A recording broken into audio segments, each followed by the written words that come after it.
Livreto Santa Isabel, Rainha de Portugal. J. Lebrun.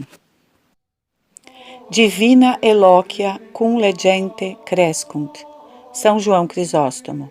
Em nome do Pai, do Filho e do Espírito Santo. Ó Senhor Jesus Cristo, abre meu coração para que possa ouvir e entender Tua palavra e fazer Tua vontade, pois sou um residente temporário nesta terra. Não oculte Teus mandamentos de mim, mas abre meus olhos para que possa compreender as maravilhas de Tua lei. Dizei-me as coisas ocultas e secretas de Tua sabedoria.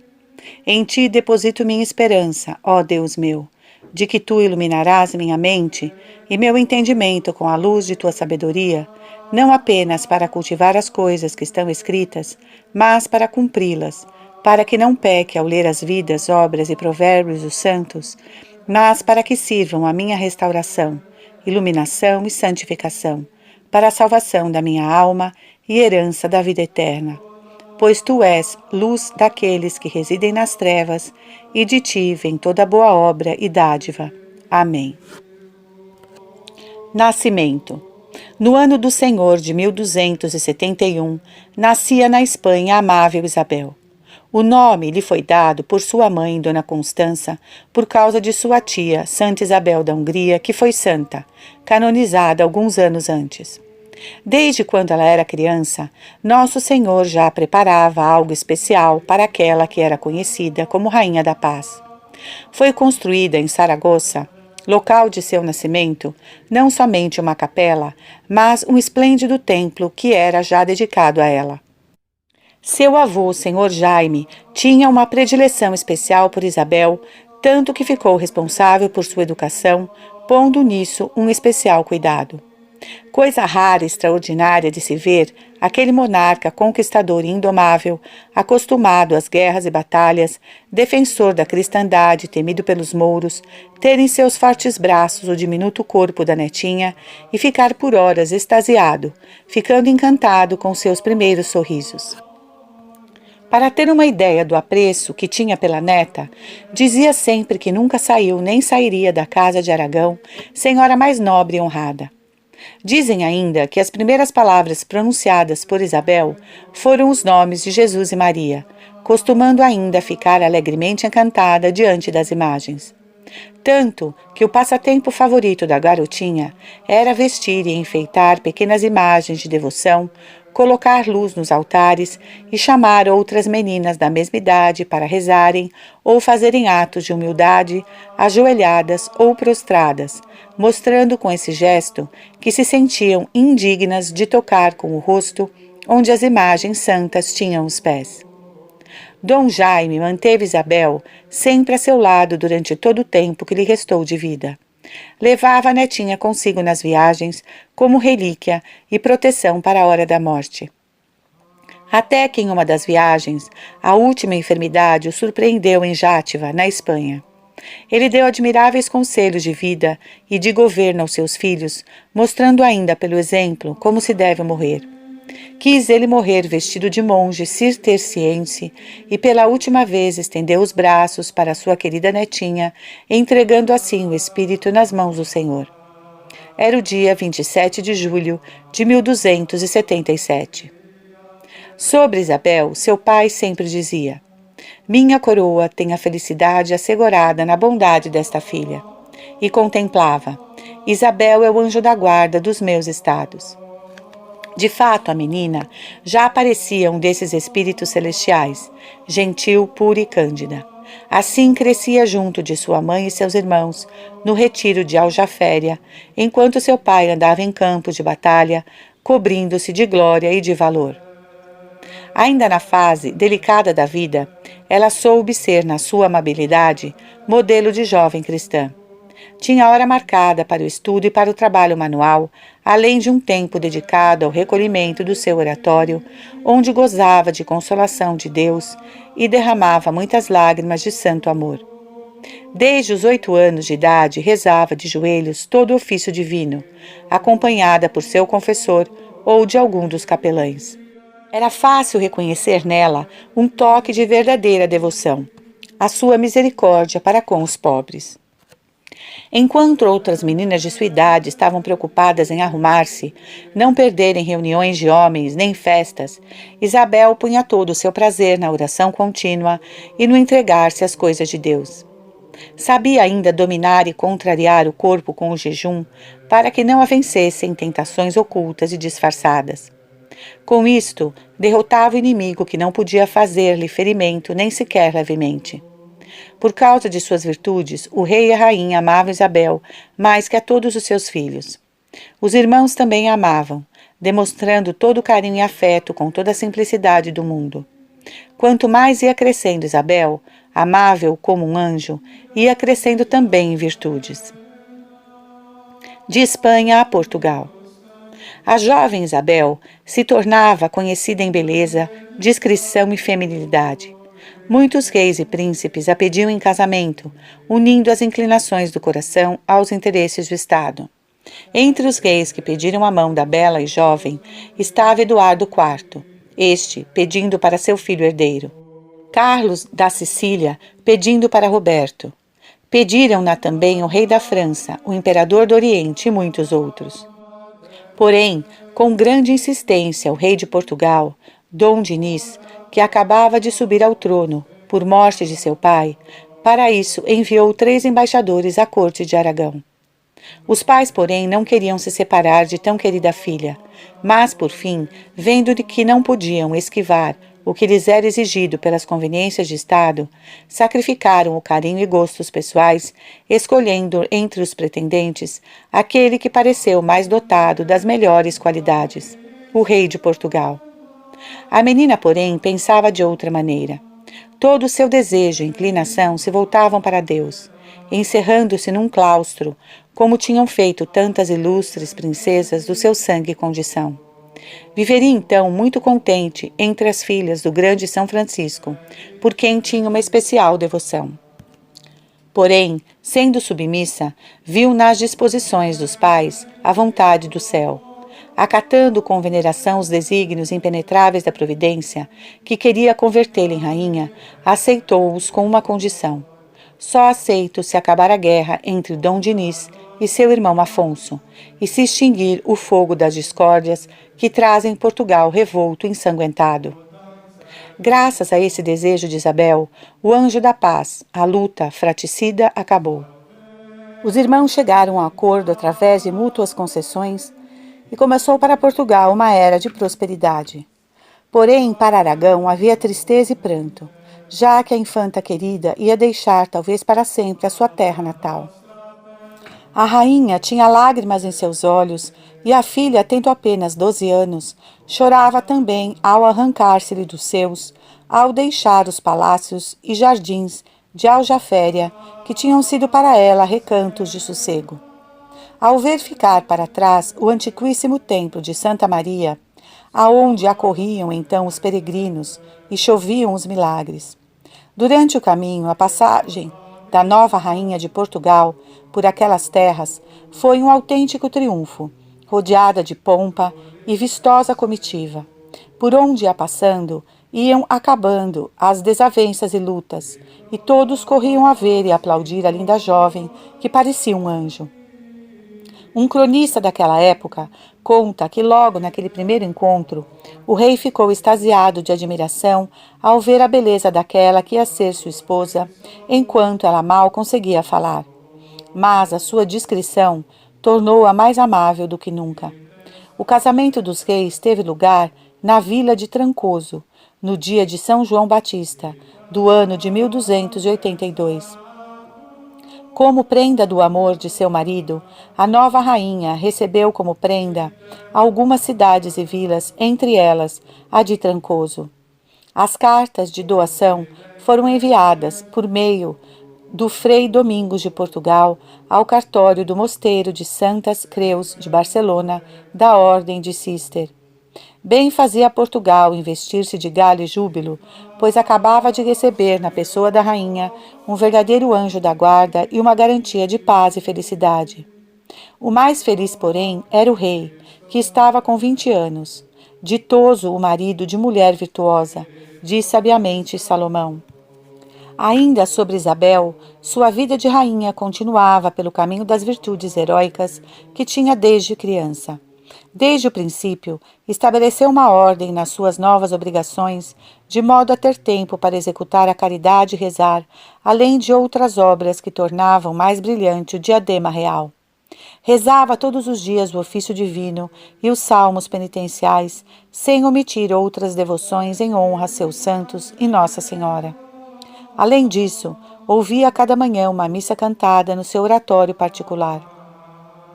Punha muito esmero no vestir, tal como exigia sua condição, mas procurava que o vestuário fosse modesto, sem extravagâncias, que a moda de então já exibia, em tudo digno de uma mulher cristã. O rei, durante os primeiros anos de matrimônio, andava todo absorto na admiração das virtudes de sua querida esposa e, alegre, encontrava sempre nela novos motivos para se sentir maravilhado. Isabel, piedosa e submissa, como era, nada fazia sem consultar seu marido, até mesmo as orações, os afazeres e as penitências. Dom Dinis, dadivoso e muito liberal, deu-lhe a mais ampla faculdade para as esmolas e obras piedosas. Isabel encontrou ainda o melhor mestre de espírito no seu confessor, Frei Pedro da Serra, da Ordem de Nossa Senhora da Mercê, homem com grande saber, que veio com ela de Aragão para Portugal para ser seu mestre e diretor espiritual. Ela o obedeceu em tudo, seguindo seus conselhos com uma adorável prudência. No caso da rainha, as alegrias puras do matrimônio lhe serviam de incentivo para a santidade. Sorrisos e lágrimas. Mas nem tudo na vida da rainha eram coisas boas. Apesar de o marido ser um rei virtuoso e inteligente, parte disso se devia à esposa. Isabel recebeu a triste notícia quando tinha 3 anos de casada. Seu pai, Dom Pedro, faleceu aos 46 anos de idade, no vigor do espírito, no auge da fortuna e da grandeza, a meio de uma carreira magnífica e triunfal. Bom católico que era, morreu cristamente, confortado pelo sacramento da Eucaristia. Apesar de muitos terem chorado sua perda, ninguém derramou por ele tantas lágrimas e com tanto amor como a rainha de Portugal. Porém, Deus costuma enviar consolações depois da amargura. A Isabel, depois de longa demora, concedeu-lhe primeiro uma filha, a quem chamou de Constança, como lembrança de sua avó materna. Depois, em 1291, nasceu Dom Afonso, o filho que haveria de causar tantas amarguras, sucessor de seu pai no trono. Depois dessa alegria do parto, seguiu-se novo luto para a Santa Rainha. Seu irmão, Dom Afonso III de Aragão, faleceu no mesmo ano de 1291, com 27 anos de idade, sendo rei por apenas 6 desses anos. Recolhida em Coimbra, rezando pelos seus que tinha partido deste mundo, a rainha dedicou-se inteiramente à educação cristã dos filhos. Esperavam-na, porém, novas e maiores amarguras. Subiria então um doloroso calvário, onde lhe ergueram uma cruz. Da de maior ignomínia. E jamais teríamos conhecido a grande virtude de santidade da piedosa Isabel se não tivesse sido provada na tribulação e aprimorada com a pedra de toque dos trabalhos. Isabel, esposa íntegra e casta, vai revelar-nos toda a grandeza de sua alma quando se abate sobre ela o maior dos vexames. Dom Dinis era um bom governante, generoso, valente e magnífico em todas as coisas. E por mais que amasse sua esposa, sem nunca lhe perder amor, por leviandade e amores, deixando-se arrastar por alguns de seus familiares, jovens como ele, caiu numa vida dissoluta e indigna de um príncipe cristão. De diferentes mulheres, teve ele 5 filhos e 2 filhas. Isto depressa se diz, mas tão breve frase, quanto os dias e anos, não encerram de amargura e de lágrimas para a Santa Rainha, que se via defraudada no respeito e fidelidade que o marido lhe devia. Mesmo assim, não se mostrava revoltada contra o rei, nem contra as mulheres que o desencaminhavam, até mesmo os falsos amigos que o acompanhavam nos seus desvarios. Só Deus ouvia seus desabafos. Entregava-se continuamente à oração, cheia de devoção. ternura e lágrimas, para que seu marido caísse verdadeiramente em si e se emendasse. Além de tudo, acolhia os bastardos e os mandava criar com muito cuidado. Dava com largueza quanto fosse necessário, tanto para o sustento deles, como para seu bom ensino e educação, sem nisto diferenciar dos que eram seus filhos legítimos. O que diria a corte ao ver esta rara santidade da rainha? Dentre os bastardos estava Dona Maria, que foi religiosa no Real Mosteiro de Odivelas, deixando memória gloriosa de suas virtudes, porque acabou morrendo com fama de santa. Dor, desterro e paz. No coração de Dom Dinis já tocavam a graça e a razão, pois aí começava já a doer-se de ter ofendido tanto a rainha e envergonhar-se de tão mal viver. Gostaria de apagar o passado e recompensar totalmente o amor que lhe roubara por motivos tão indignos e abjetos. Mas as paixões continuavam ainda a mantê-lo atado a relações perversas. E para afinar a virtude de Dona Isabel, ainda faltava um novo opróbrio, ainda mais doloroso que os anteriores, o que iria feri-la na sua honestidade de mulher casada e sua conduta de íntegra cristã, além daquele que iria feri-la como mãe. Sendo assim, Dom Afonso, desejoso de poder e ávido de honras que ainda não lhe competiam, entrou em uma contenda enorme com Dom Dinis, seu pai, a ponto de o príncipe tentar apoderar-se de Lisboa por assalto. Os planos do rei era que mandassem prender o filho, ou até mesmo lhe dessem a morte, caso ousasse tal fato. E com ele, a Santa Rainha havia tentado de tudo, para que pai e filho chegassem a um acordo. Sendo assim, o filho levantou o cerco e conseguiu escapar a tempo. Dom Dinis, muito desgostoso pela fuga e também por saber que seu filho escapou das suas mãos por intervenção da mãe, encheu-se de raiva contra ela. Arrebatado de fúria, passou por cima de todas as leis da razão e do amor, privou Isabel de todos os rendimentos e bens, deixando-lhe só a vila de Alenquer, para onde a desterrou, com a proibição de sair dali.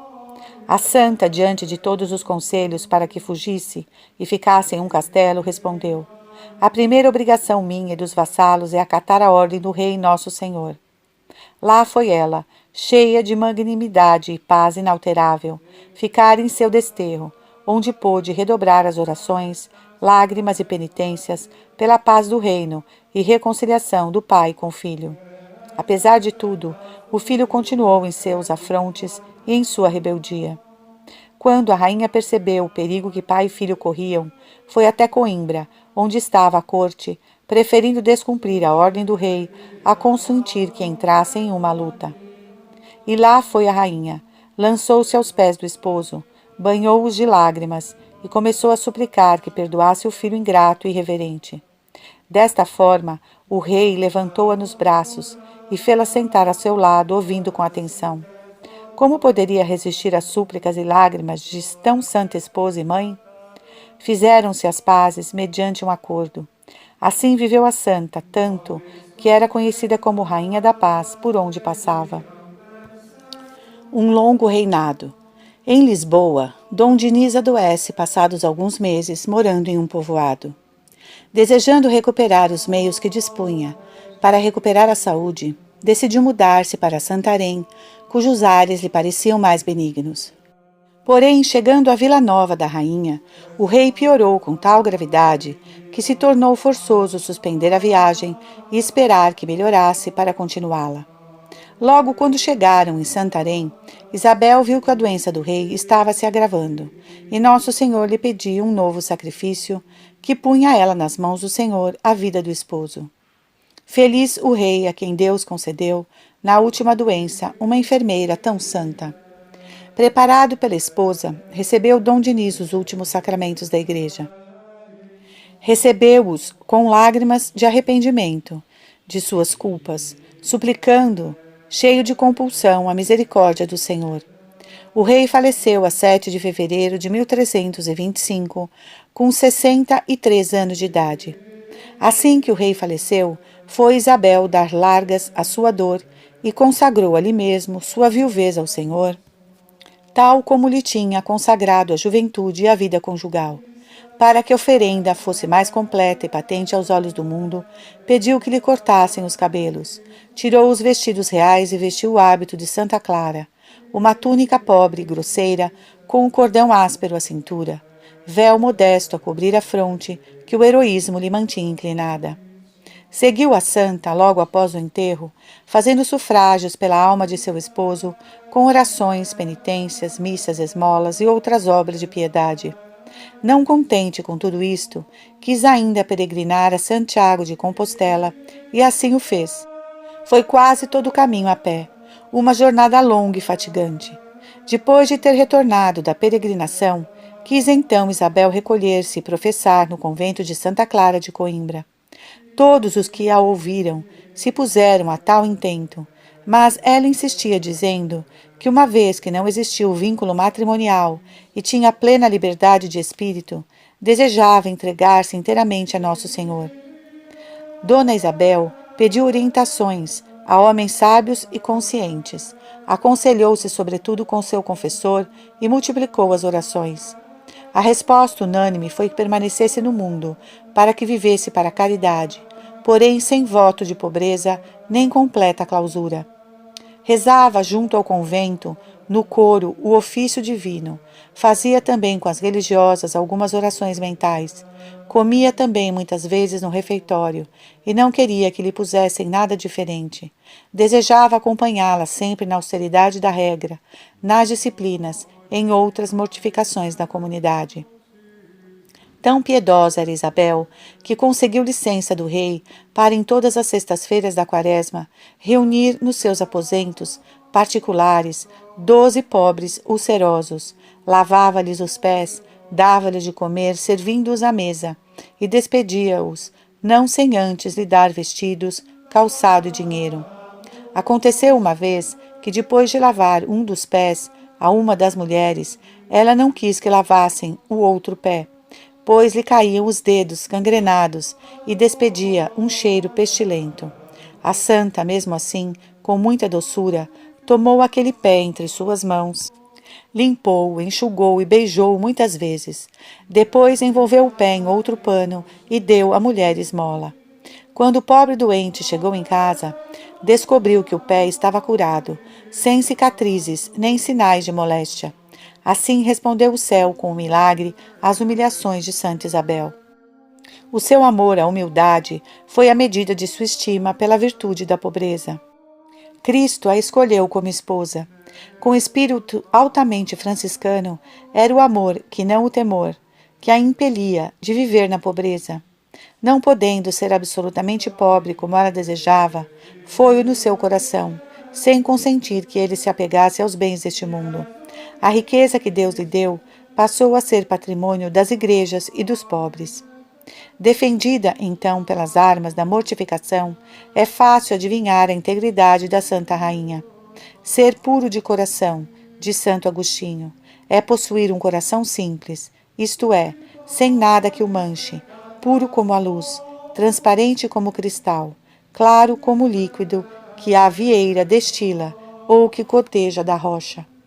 Essa pureza não só repele a mácula do pecado, da luxúria, como também exclui de qualquer culpa. Porque um defeito moral é fealdade aos olhos de Deus e diminui em parte o brilho da graça divina. Pura, com essa limpidez total, foi a alma de Isabel. Limpa e clara como um espelho terso e reluzente, refletia a beleza do céu. Era viva e nítida a imagem do próprio Deus. O seu coração ditava-lhe palavras de doçura para todas as amarguras da vida, e as suas mãos suavizavam a dureza da adversidade. Por onde passava, sempre deixava um sinal do seu amor aos menos favorecidos. Muitos hospitais e asilos de Portugal tiveram na sua origem na generosa munificência da Rainha Santa. Tratava os doentes de todos os hospitais que fundou em diversos lugares, como Santarém, Coimbra e Torres Novas, como se fossem da família, e dedicava-lhes longas horas de atenção e cuidados. Acompanhava-os nas suas tristezas e alegrias. Deus premiava esta caridade, ardente para com o próximo, através de muitos prodígios que brotavam de suas mãos tão benignas e puras. A uma religiosa do mosteiro de Chelas, junto a Lisboa, Soror Margarida Freire, a quem os médicos tinham por incurável, curou a ela de um tumor no estômago só com tocar-lhe a parte enferma. Restituiu em perfeita saúde a sua dama, Dona Urraca Paz, ou Vasques, também só em tocá-la e benzê-la com o sinal da cruz, curando-a de achaques mortais, dos quais depois foi sempre livre. Ainda para relatar um dos inúmeros milagres da santa, levava a ela uma boa quantidade de moedas de prata para socorrer a vários necessitados e encontrou com seu marido, que imediatamente perguntou o que levava na bolsa. A santa prontamente respondeu: levo rosas, senhor. E abrindo o manto, perante o olhar atônito do rei, não se viram moedas, mas rosas encarnadas e frescas, como se fossem flores do jardim do céu. Cidadã de outro reino. 11 anos se passaram desde a morte de Dom Dinis. Ao longo deles, Isabel tinha dado provas das mais heróicas virtudes na prática da caridade abnegada com que preenchia seus dias. Chegava então Isabel ao entardecer da vida desapegada por completo da terra. Cheia de desejos do céu, abençoada pelos seus vassalos, embora tivesse querido ocultar-se em obras de misericórdia e piedade. E, no entanto, filhos, netos e sobrinhos seus eram soberanos de Portugal. Enfim, a Rainha Santa, depois de muito orar e levantar os braços ao céu, decidiu passar de Coimbra a Estremoz, para mais uma vez levar paz aos dois povos. Bem lhe diziam as suas freiras de Santa Clara, os criados e seus pobres, que não viajasse com aqueles calores de julho e olhasse mais para a sua saúde, tanto mais que acabava de chegar de Santiago de Compostela, depois de 7 dias de caminhos longos e trabalhosos. Mas ela achava que nada podia empregar melhor a vida e a saúde do que no serviço da paz. Ao chegar no fim da viagem, deu-lhe uma violenta febre. Viu nisso um aviso de Deus. Ia chegar a hora da recompensa eterna. Os médicos não deram importância à doença, mas, quando seus conhecidos viram a santa não assistir à missa, compreenderam que seu estado era realmente grave. Sua nora, Dona Beatriz, não se apartava do quarto da rainha, pois assistia com grande veneração. Uma noite em que a velava, viu que Dona Isabel se incorporava no leito e dirigia para a porta um olhar radiante. Filha, filha, disse a santa, vai receber essa senhora que vem me visitar. Mas que senhora, retorquiu Dona Beatriz, não há ninguém por aqui. Como não? Exclama a enferma.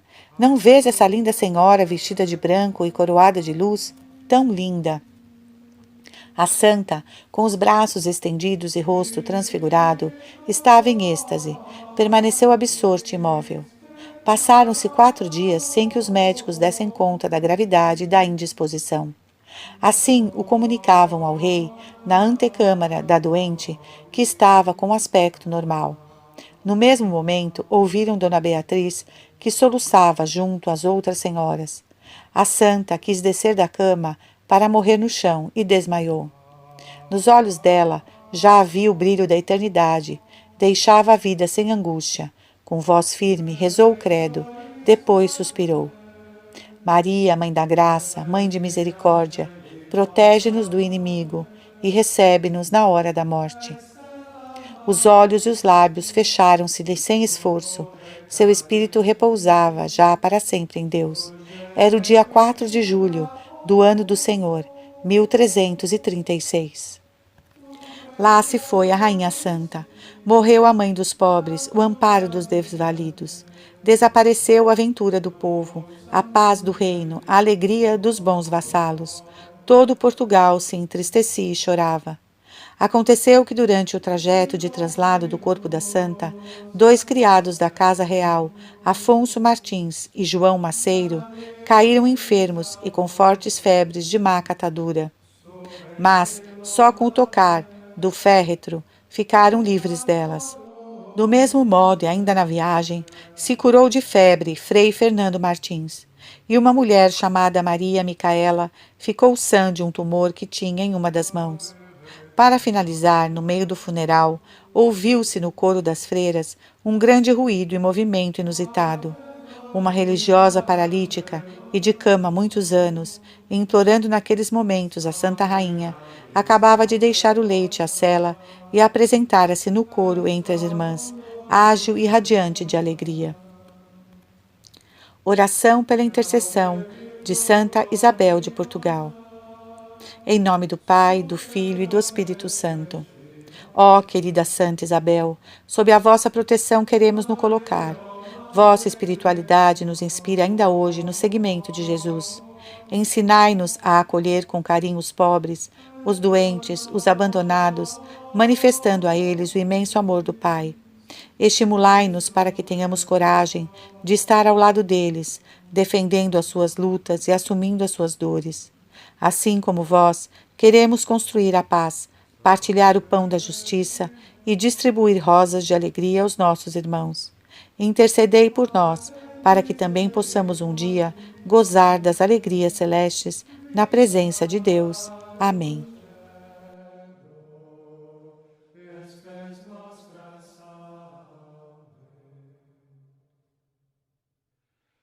Ad declarar